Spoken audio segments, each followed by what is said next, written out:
l'école du jeu, en partenariat avec la boutique L'Imaginaire. Au-delà de vos attentes.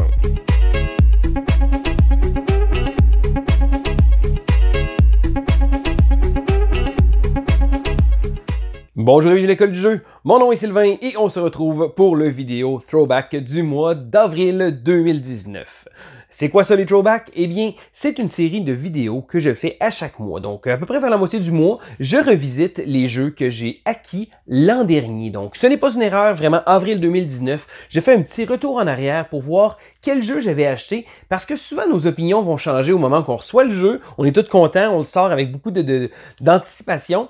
Mais des fois, c'est très agréable de pouvoir retourner en arrière pour voir c'est quoi notre avis avec un peu de recul.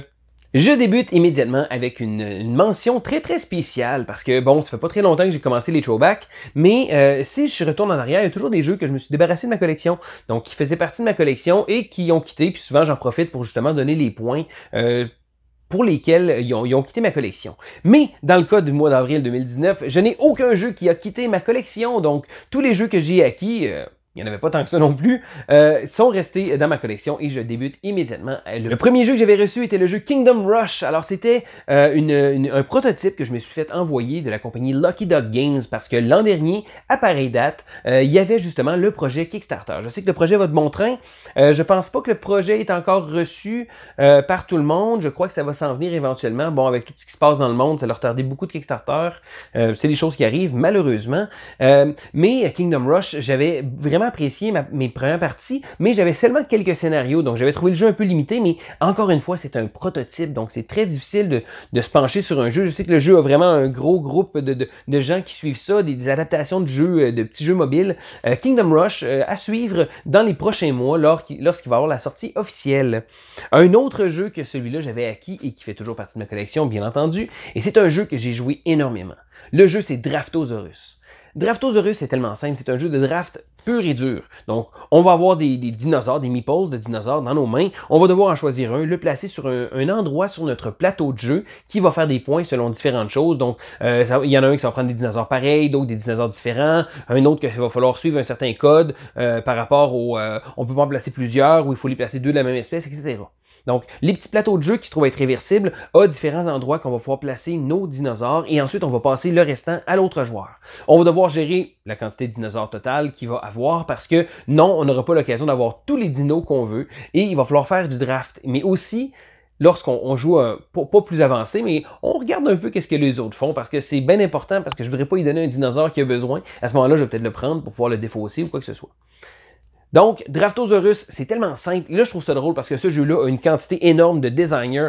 Je pense qu'il y a 4 ou 5 personnes qui sont sur la boîte et ça me semble vraiment d'un jeu qui a été designé parce que tous ces gens-là se retrouvent autour d'une table, ils ont commencé à lancer des petites idées et là, un jeu aussi simple mais aussi efficace que ça a réussi à voir le jour. Donc, ils sont tous partagés le crédit. Donc, Draftosaurus, petit jeu très simple, très familial, mais un petit jeu de draft vraiment agréable. Je dirais qu'il y a même il me donne un petit feeling un peu de roll and write parce qu'on va placer notre dinosaure sur une des cases et on va devoir tenter de placer ça sur notre plateau. Mais la petite twist, c'est qu'on ne pourra pas le placer toujours où on veut parce qu'il va y avoir un dé qui va être lancé et à part le joueur qui a lancé le dé, parce que le dé va passer de joueur à joueur, eh bien, tous les autres vont avoir une contrainte et vont devoir placer ce dinosaure-là dans un certain endroit. Donc, c'est vraiment une petite twist intéressante, un petit jeu de draft, tout ce qu'il y a de plus simple, mais tout ce qu'il y a de plus efficace. Draftosaurus, un jeu qui mérite d'être dans votre collection parce que ça peut sortir avec vraiment tout le monde.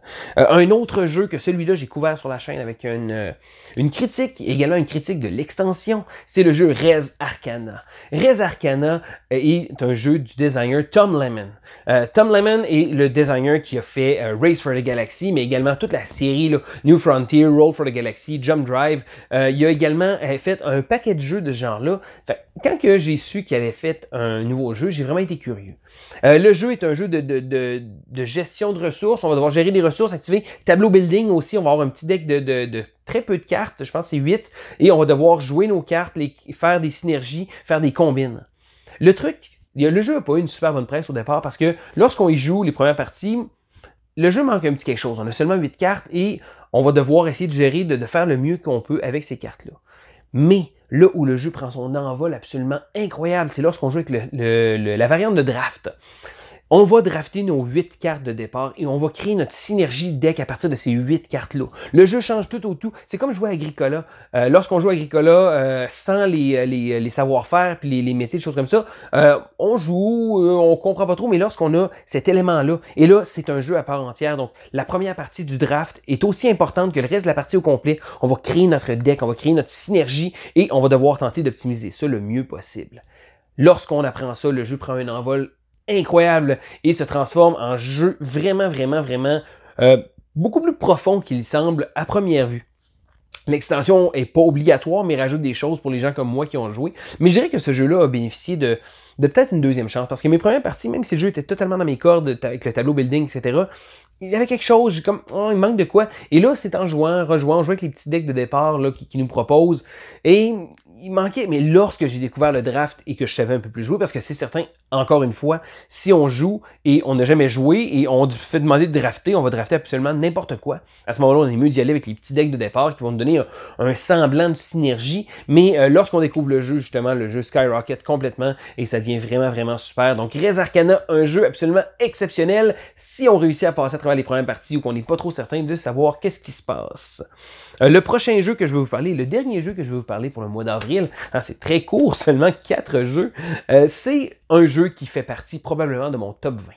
Underwater Cities. Lorsque Underwater Cities est sorti, les gens l'ont comparé, en fait moi-même, mais je l'ai comparé un peu avec Terraforming Mars. Non, c'est deux mécanismes complètement différents. Il y en a un qui utilise le tableau building principalement avec la gestion de cartes, l'autre a un concept de placement d'ouvriers, mais avec un espèce de twist de cartes aussi. Mais je trouve que le feeling des deux jeux est relativement similaire, me donne le même feeling. C'est même un très beau compliment. Un fait pas en sorte qu'on n'a pas besoin de l'autre, parce que c'est deux jeux complètement différents, mais le feeling que j'ai en jouant à Terraforming Mars et le feeling de construire de quoi aussi avec Underwater Cities, c'est vraiment un jeu super. Peut-être un peu long à 4 ou 3 joueurs, je l'aime beaucoup à 2 joueurs, je trouve que le jeu roule très bien. On fait nos petites choses, on fait de la gestion de ressources qu'on va faire, le côté tableau building, mais aussi le côté gestion de cartes est vraiment bien pensé, parce que lorsqu'on va placer notre ouvrier pour générer une action, on va devoir défausser une carte de notre main. Bon, jusque-là, c'est correct. Mais la carte qu'on va avoir défaussée, si la couleur est de la même que celle-là, il y a des couleurs de base sur le plateau, et la même couleur que l'action qu'on a utilisée, eh bien, on va pouvoir également utiliser les actions de la carte. Donc là, il y a un paquet de petites combines qui va se faire. On va essayer de maximiser les choses de façon à ce que chacune des actions soit absolument parfaite. Et bien entendu, comme tout bon placement d'ouvrier, ça se peut que l'autre joueur se soit placé à l'endroit où on voulait aller, mais ça fait partie du jeu. Donc sinon, un jeu bien pensé, un jeu très intelligent, un jeu vraiment agréable. L'extension est sortie il y a vraiment pas longtemps, New Discoveries, je n'ai pas encore eu l'occasion de l'essayer. J'ai très hâte. Je sais que mon collègue Vincent a fait une critique sur la chaîne. Il n'a pas été très impressionné et je m'explique pourquoi. D'ailleurs, je vous invite à aller voir sa vidéo très intéressante. C'est parce que l'extension vaut très cher. Elle vaut pratiquement le même prix que le jeu. Est-ce que ça vaut vraiment la peine pour pouvoir bonifier le jeu, de doubler son prix et les ajouts qu'ils vont rajouter? Puis là-dessus, je pense que je peux peut-être le comprendre. C'est certain qu'il y a pas énormément d'ajouts, mais pour les plateaux de joueurs qui sont, triple épaisseur, là, on aime bien les tableaux, les plateaux double épaisseur où nos petits cubes peuvent rentrer puis rester là. Eh bien là, ils sont réversibles également, donc c'est pour ça le triple épaisseur, donc deux comme ça d'un bord puis de l'autre. C'est du bling, c'est vraiment pas nécessaire, c'est pas une obligation, c'était pas problématique, mais ça rajoute un petit quelque chose. Puis moi, quand c'est un jeu que j'aime beaucoup, je pense que je suis content, j'ai bien hâte d'essayer les modules, je l'ai pas encore fait, mais c'est certain que je vais le faire dans un avenir très prochain.